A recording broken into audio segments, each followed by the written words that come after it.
Roberta, já botei para gravar. Tá ali. Tá tudo certo.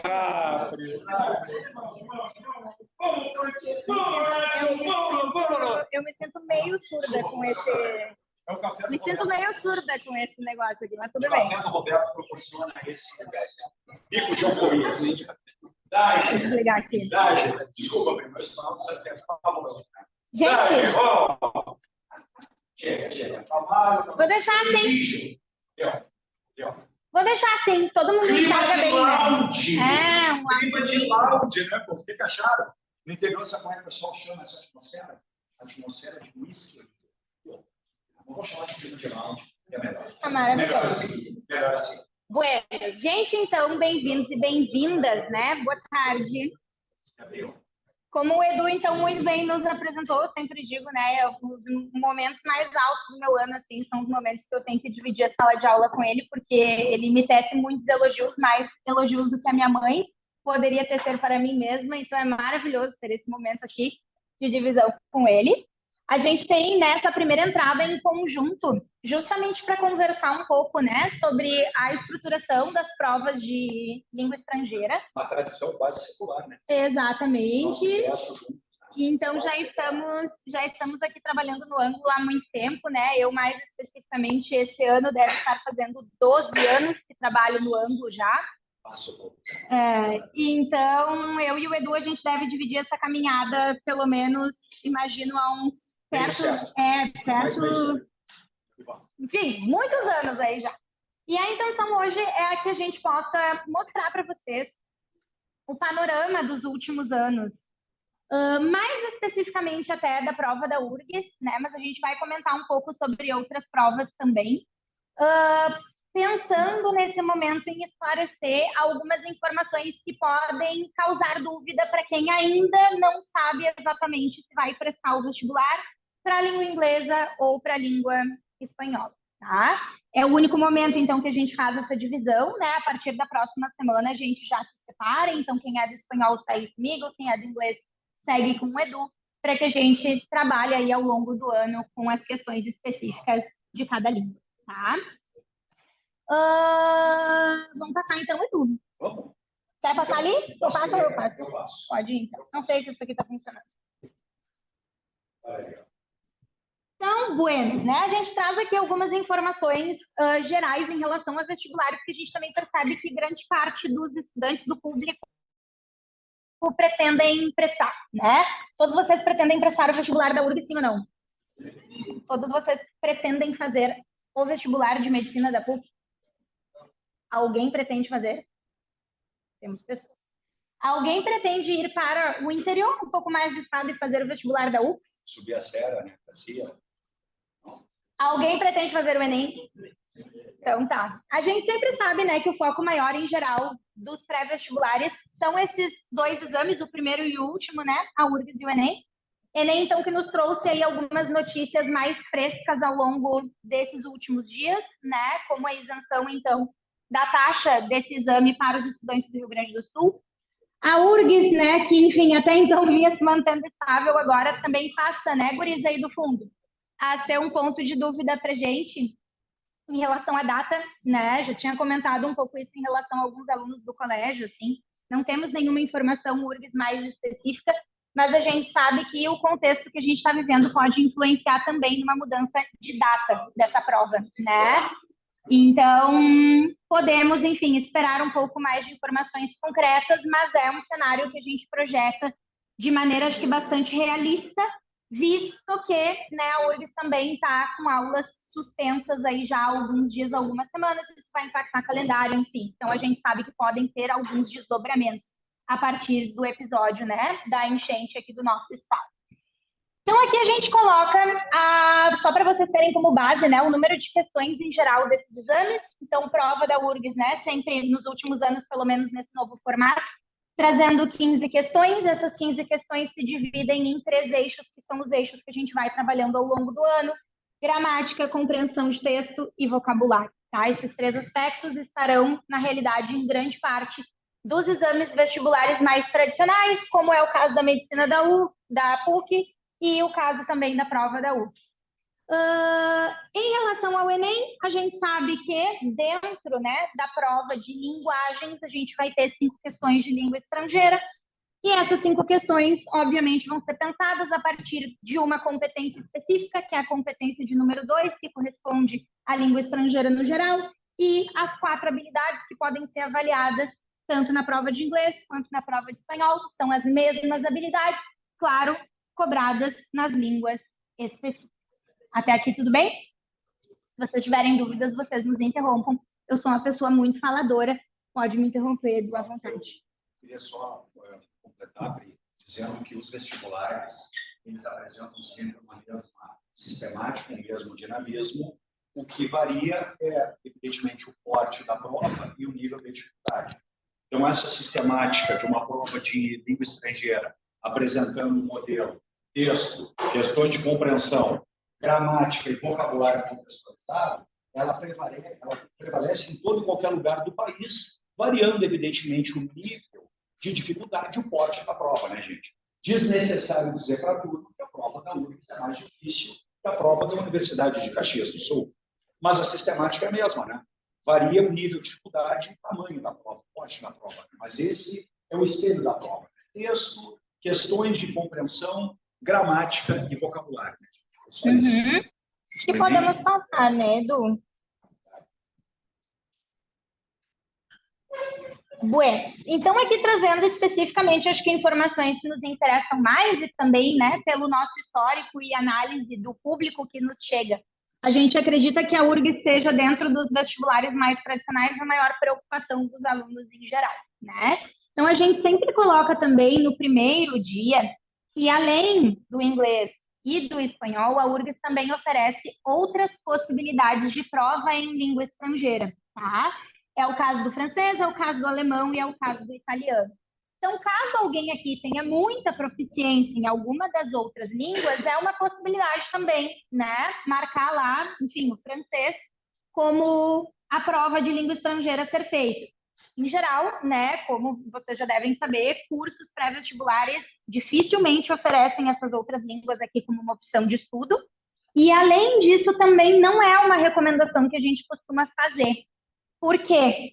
Porque a gente sempre vai avaliar, né, que uma prova pode nos dar uma boa pontuação se ela nos dá também uma média e um desvio suficientes para pontuar. O que isso quer dizer?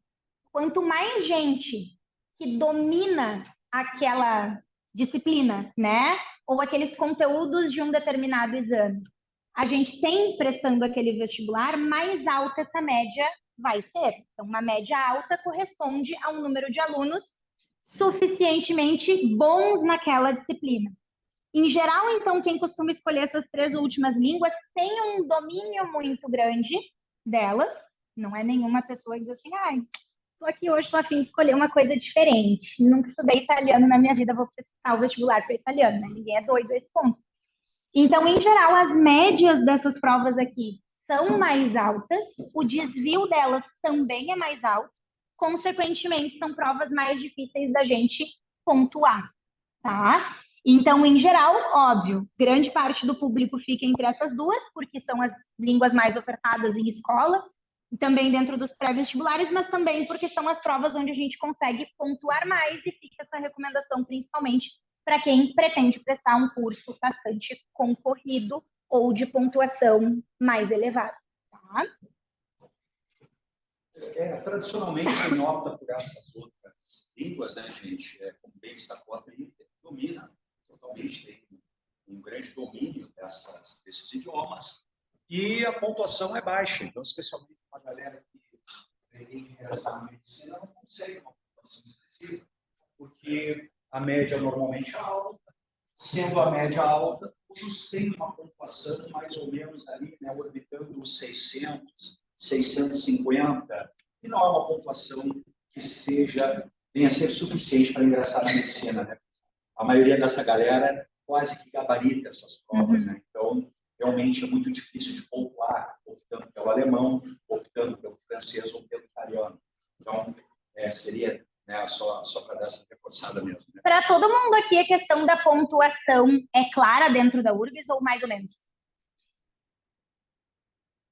Tem gente que faz assim, e aí eu vou entender que sim, tá claro, tem gente que fica assim. Quem fala que tá claro tá dissimulando. Vamos combinar, né? Um dos grandes mistérios da humanidade, né? Para quem é da letras, então, é um grande mistério da humanidade. Bueno, então, retomando rapidamente, né?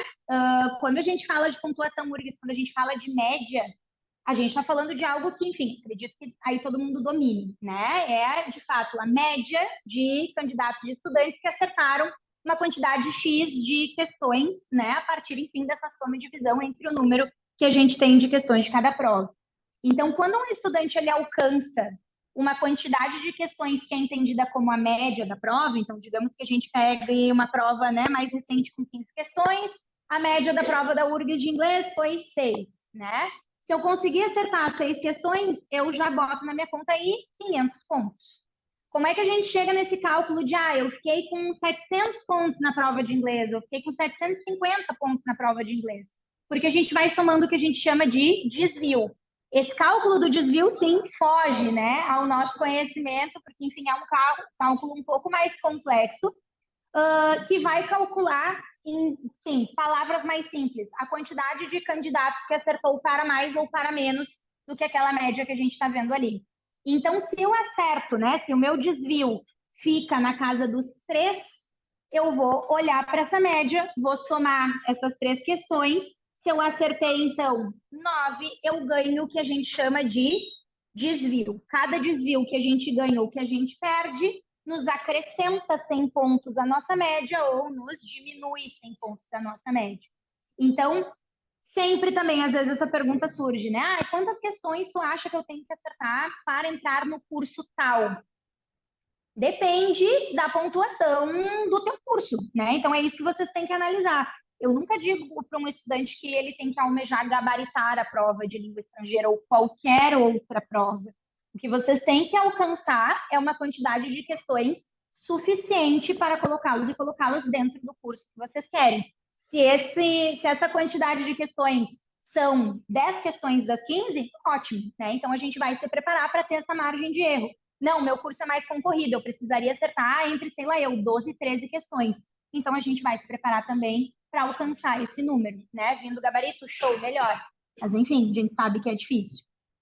E aí, dentro da URGS, então, né, temos essas 15 questões aí nos últimos anos, os últimos 3 modelos de prova trazendo essa quantidade de questões. Temos mesa para todo mundo aí.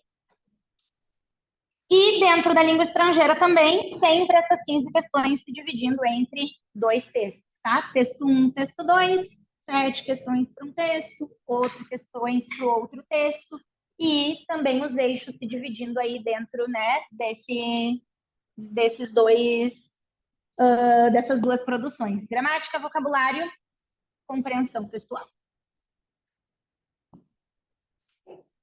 Dúvidas até aqui? Meu Deus, fiquei sério. Então, tá. Gente, nessa parte aqui, a gente vai mostrar para vocês, vai contar um pouco, então, tá? Do histórico dessas duas provas, tanto do inglês quanto do espanhol, em relação a médias e desvios, trazendo o próprio histograma da URGS, tá? Isso aqui a gente simplesmente tirou um print do site do vestibular da URGS para mostrar para vocês, né, quantos pontos uma quantidade X de questões nos dá, qual foi a média de um ano, qual foi o desvio, e aonde que vocês teriam que se colocar aqui dentro desse gráfico, dependendo do curso que vocês pretendem fazer. E aí a gente vai saltar, tá, alguns anos, mas a gente começa com o ano de 2015, porque o Edu tem informações bem importantes, né, sobre esse ano aqui, que é um marco, eu acho, na história das línguas estrangeiras dentro do vestibular. O que ocorria até então é que a prova de inglês da URGS, ela não apresentava aquele selo, aquele rótulo URGS, aquela etiqueta URGS. Uma prova com nível de dificuldade mais elevado e a prova de inglês até o ano de 2014, inclusive, trazia um nível de dificuldade intermediário ou intermediário baixo. Então, até essa prova de 2015, a prova de inglês da URGS era a mais fácil entre todas as provas. Média altíssima, desvio alto bastante elevado, consequentemente, pontuação baixa, né, gente? Era o que ocorria até o ano de 2014. Desnecessário de falar para vocês que muitas contabilidade envolvida com os exames aconteciam com relação a essa prova de nível mais basicão que a URGS oferecia para a comunidade. Queixas bastante contundentes, né?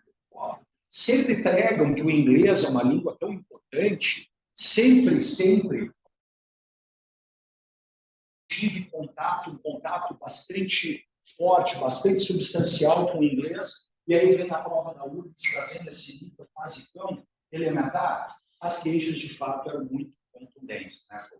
E esse ano de 2015 foi um marco, como bem destacou a Pri, justamente por isso. Parece que a URGS, então, escutou esse chamado. Né? Parece que foi algo mais ou menos assim. Aí, brinca. Deixa eu entender.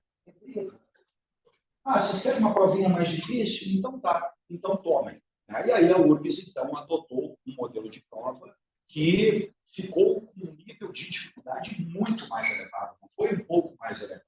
Foi muito mais elevado. Bem, aqui temos alguns números que provam isso.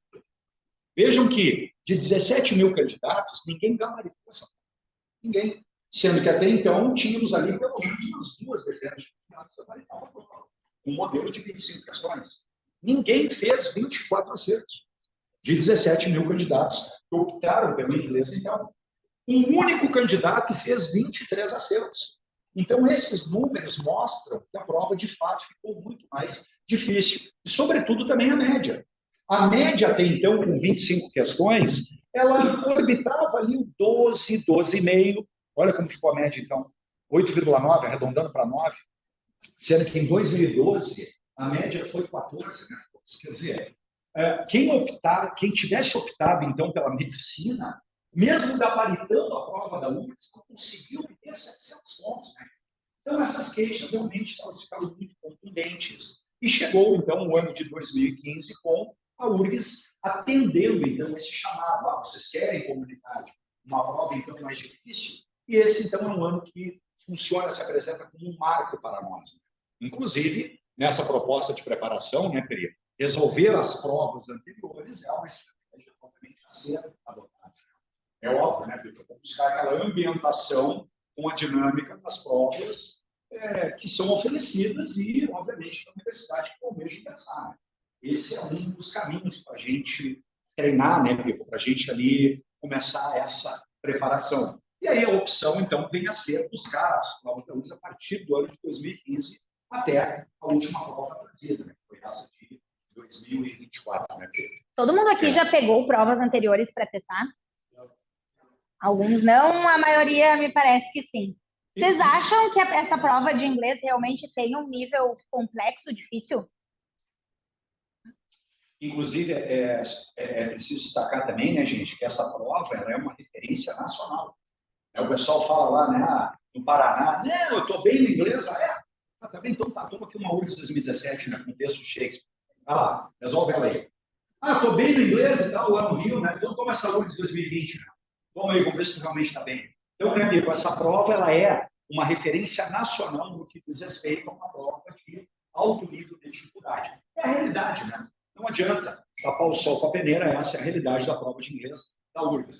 Uhum. Apesar do fato da prova apresentar um número menor de questões, ela vem apresentando o mesmo nível de dificuldade. Né? Só que agora, é claro, né, com 2 textos e 10 questões a menos, mas é o mesmo tipo de dinâmica que nós observamos nessas provas de hoje, com esse modelo de 15 questões. Uhum. Bom, então eu vou né, passar para o cenário do espanhol, mas antes de passar, eu vou colocar aqui do lado uma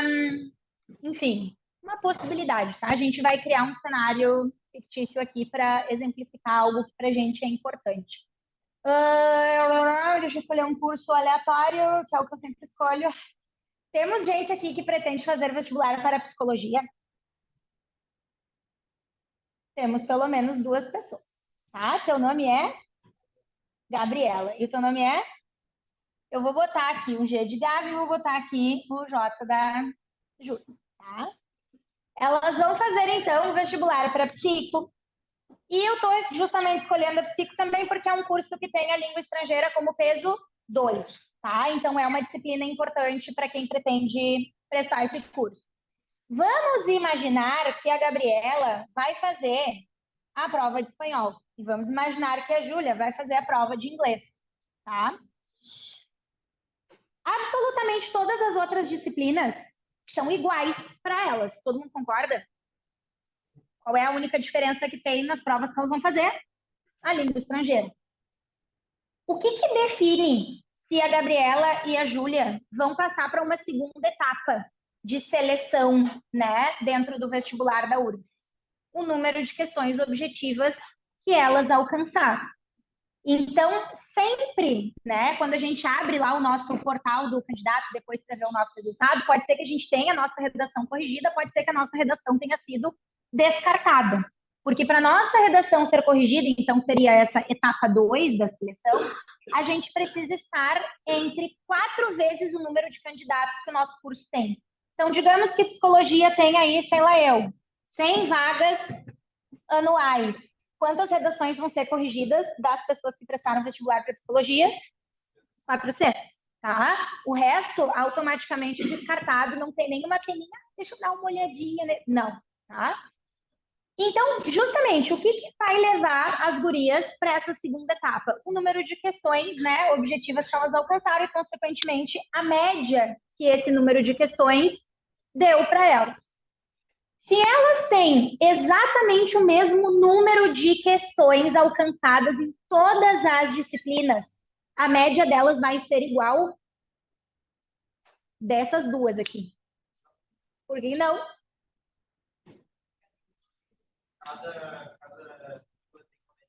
Exatamente. Então, o ideal é o quê? Né? No nosso mundo ideal, maravilhoso, projetado por mim e pelo Edu, é que as médias do inglês e do espanhol sejam o mais semelhantes possível, né? Que um candidato que preste a prova de inglês ou que preste a prova de espanhol tenha condições semelhantes de alcançar um bom resultado, que era justamente a surpresa para esse ano aqui. Como a galera já vinha de um histórico, entregava uma prova fácil, muita gente deixava de se empenhar de fato no estudo do inglês e muitas vezes até migrava para o espanhol, por saber que a média do espanhol até então era um pouco, né, mais baixa e poderia dar uma pontuação maior.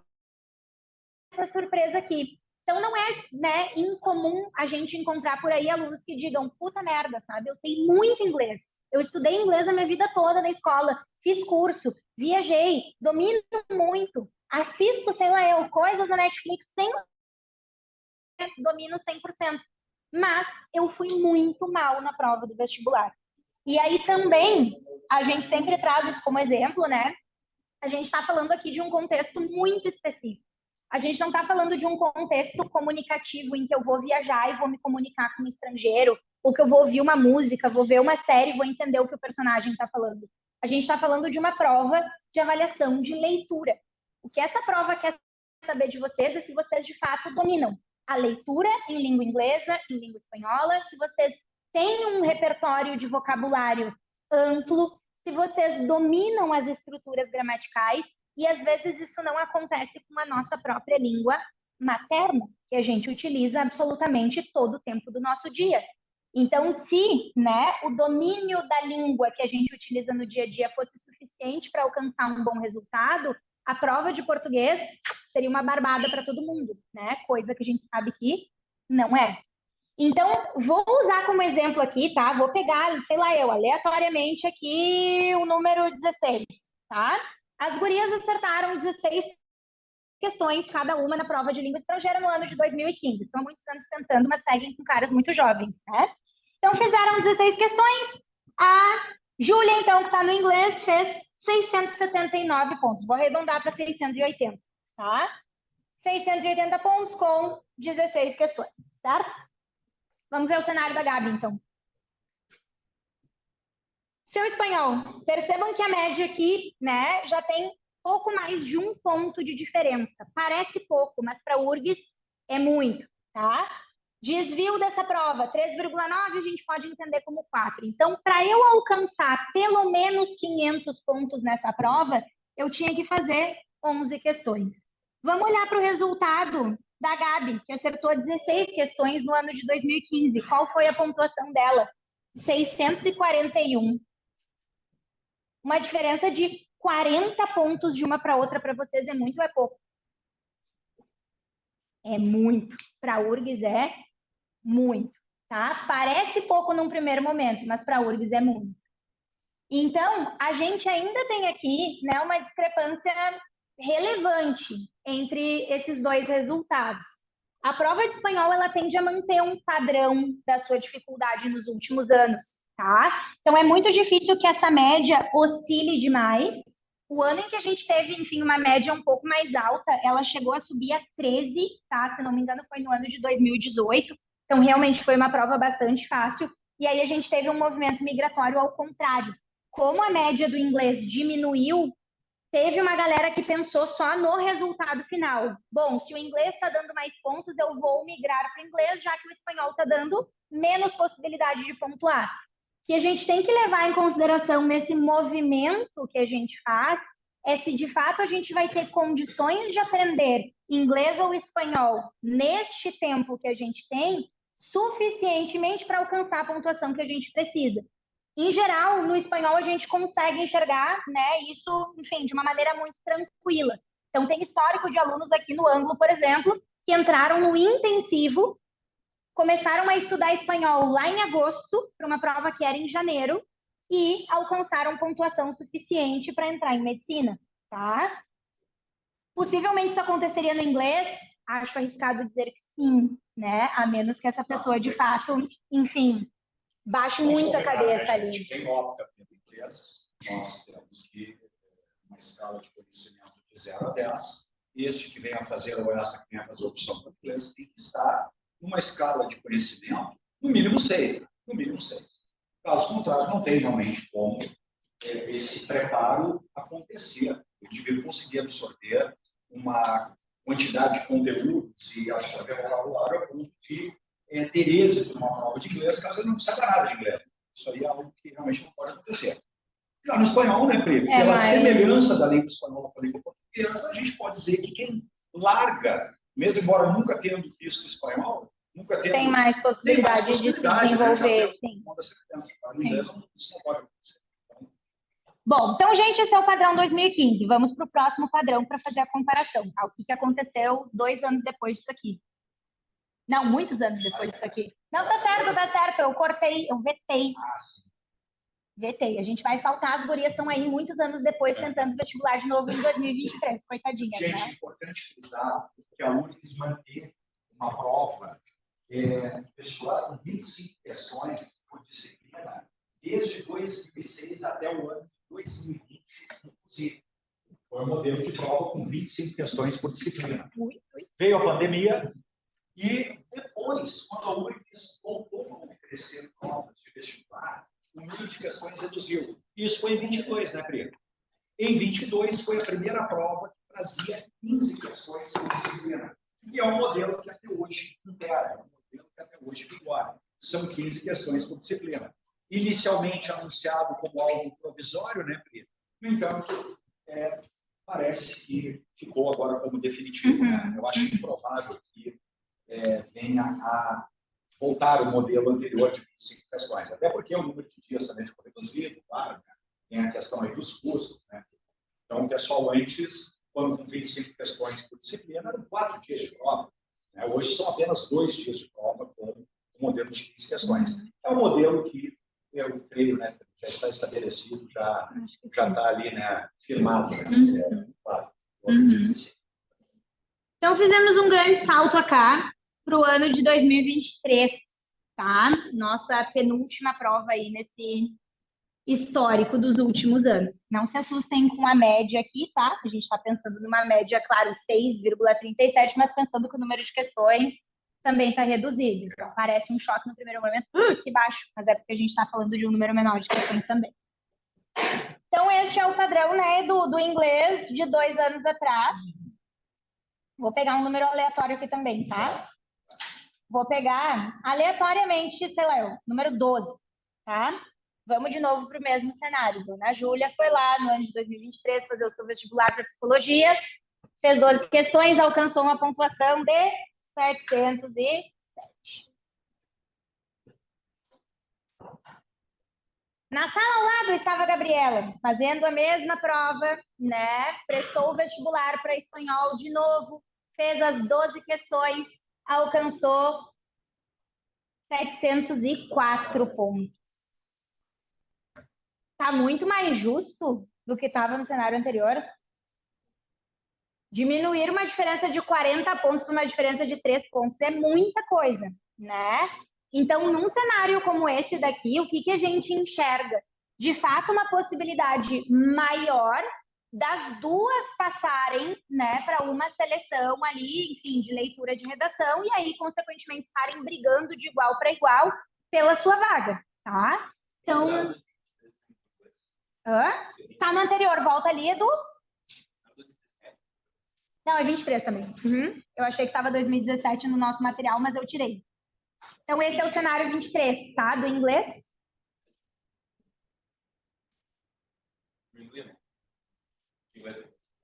Mas veja que agora são 15 questões.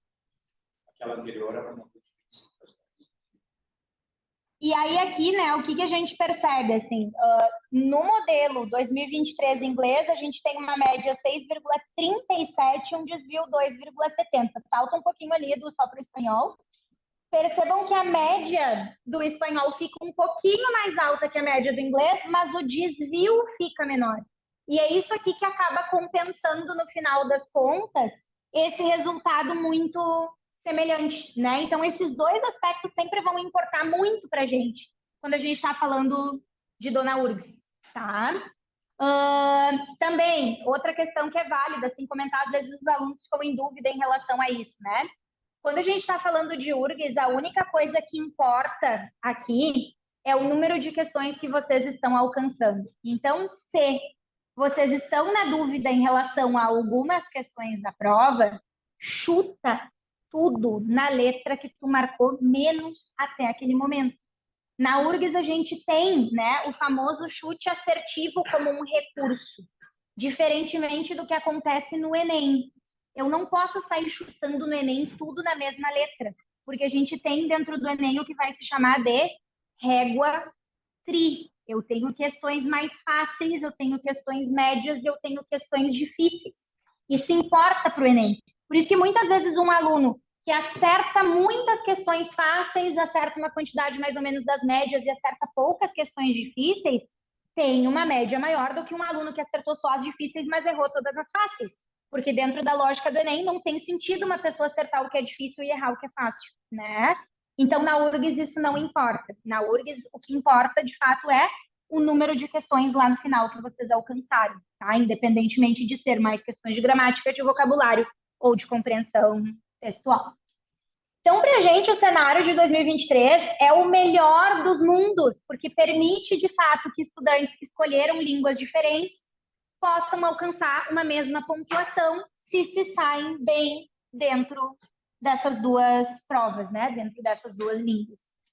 A gente botou, eu acho, Edu, também, o cenário de 24 agora, que é o mais recente, né? Eu acho. Aí. A última prova. Já baixou um bocadinho. Feia coisa, né? O desvio também. Deu uma quedinha. Vamos de novo fazer o mesmo teste. Vamos lá. Deixa eu só circular os 12 aqui.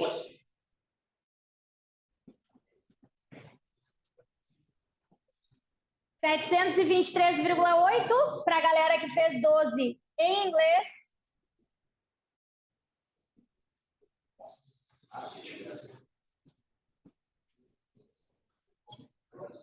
Ah, 809 pontos para a galera do espanhol.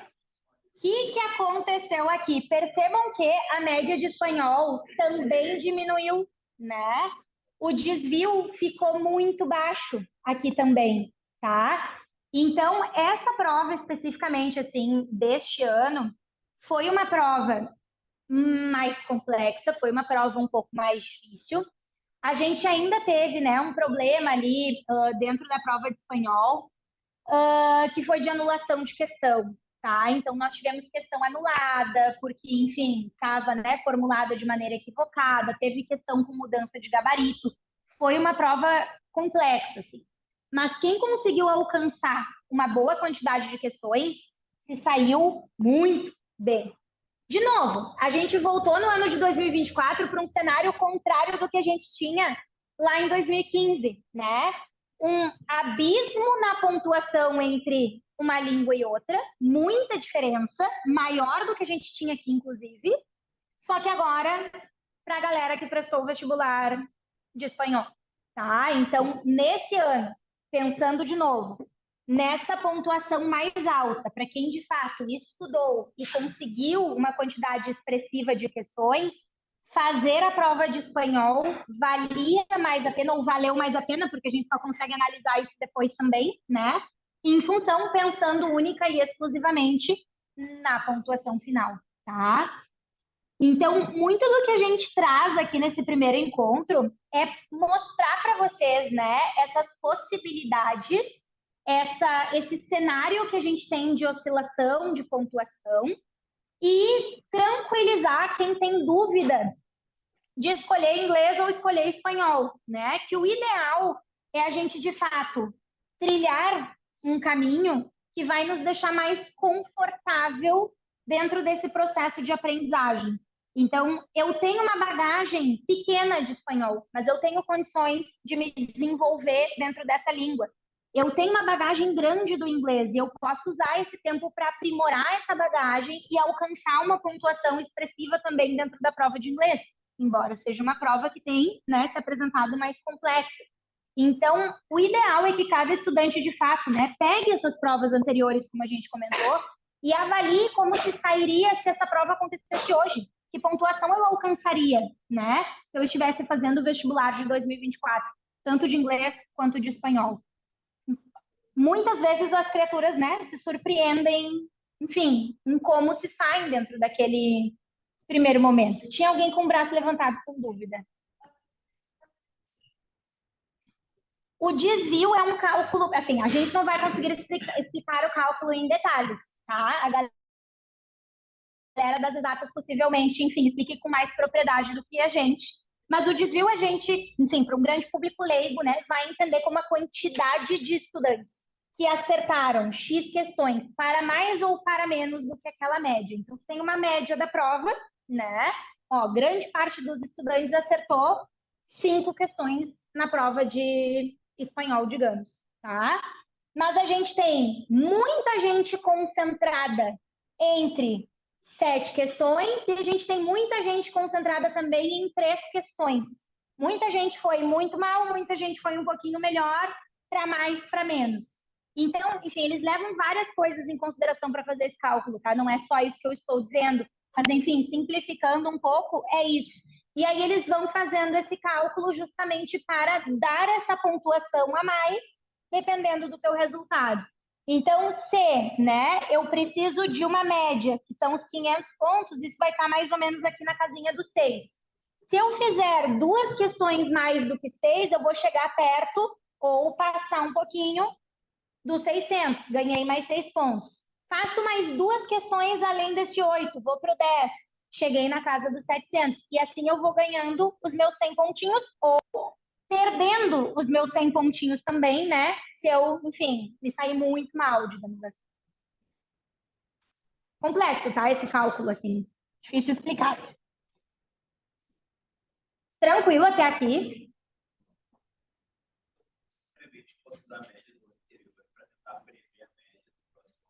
Exatamente, tá? O que a gente pode, e assim, o que eu costumo dizer para os alunos, tá? A análise que a gente faz do que pode ser previsto para o ano seguinte é questões certas, então, assim, conteúdos que são muito certeiros, que aparecem todos os anos.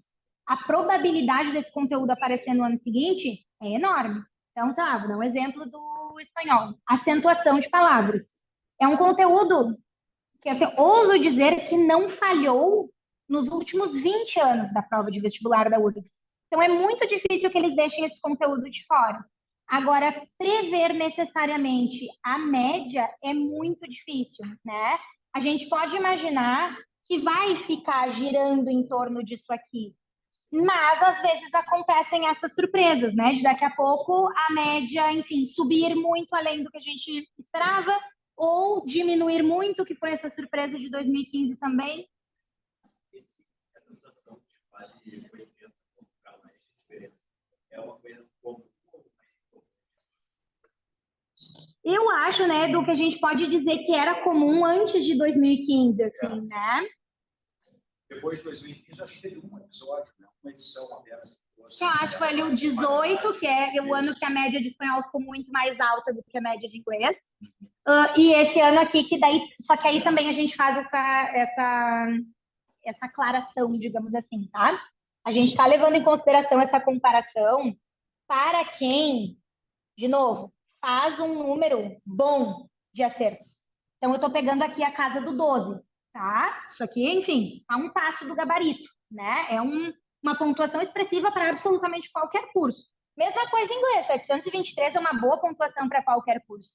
Agora, se eu não consigo uma pontuação tão expressiva quanto 12, digamos que eu tenha ficado na casa dos 7, tanto no inglês quanto no espanhol.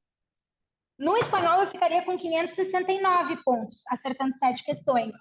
No inglês, 542. Então, dependendo do número de questões, isso pode virar um abismo, mas, dependendo do número de questões, pode ficar mais próximo. Então, depende, de fato, do teu score, né?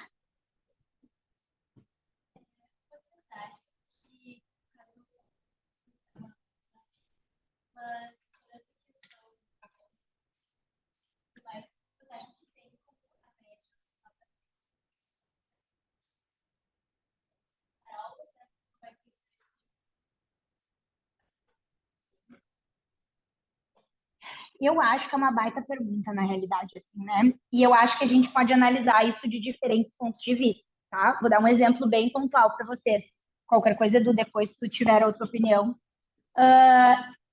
Eu acho que vocês que estão aqui foram minimamente afetados, tá? Se alguém foi muito afetado, enfim, eu imagino que seja a exceção dessa sala. Então, claro, a gente, né, tem diferentes maneiras de ser afetados. A gente pode ser afetado a nível estrutural, a gente pode ser afetado a nível emocional, que eu me imagino que grande parte, né, tenha sentido isso também. Mas vocês ainda tinham condições de seguir estudando, dificilmente alguém aqui perdeu o material de estudo, perdeu muito tempo de aula. Então, o nicho de vocês, que seria o acesso universal da URGS, talvez não tenha muito impacto.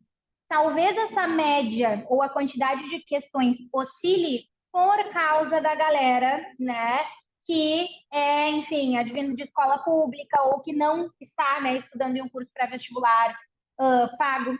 Eu fiz voluntariado, eu sigo fazendo, né, no Clube Lindóia, que fica na Zona Norte. Então, ali a gente teve, por exemplo, o caso de uma menina de 19 anos que está se preparando para o Enem, que perdeu absolutamente tudo o que ela tinha de material de estudo. Então, o Ângulo doou para ela alguns livros que tinham aqui disponíveis, né, para que ela possa retomar essa trajetória de estudo dela. Uma menina que está estudando por conta e com apoio de vídeos da internet. Então, eu imagino que o impacto realmente para esse grupo de estudantes vai ser muito grande e talvez para outros estudantes seja muito menor. Então, fica difícil, assim, a gente avaliar realmente o quanto esses episódios vão impactar, né? O que mais, galera? Eu acho que é isso, né? Acho que não está batendo, né? Perigosamente, não está batendo com nossas cabeças. É porque eu ia dizer, nunca bate, né? Eu tô aqui, já nos passamos 5 minutos do professor que vem em seguida, que eu não sei nem quem é. Então, tá vendo? Gente, então, enfim, de novo, né? Sejam bem-vindos e bem-vindas. Eu e o Edu estamos sempre muito abertos à conversa, a tirar qualquer dúvida que vocês tenham. Se surgir alguma dúvida ao longo dessa semana, vocês queiram conversar na semana que vem, tá? Estamos super disponíveis. Semana que vem, a gente já se separa. Eu venho aqui, tá? Só para dizer: oi, galera do espanhol, me sigam. E a gente vai para a sala ao lado, tá? E aí, enfim, a gente dá continuidade de maneira separada a partir da semana que vem. Tranquilo? Então, tá bem. Beijo pra vocês, então. Tudo de bueno. Tchau. Valeu, Foco. Sempre. Vamos. Deixa eu deixar esse...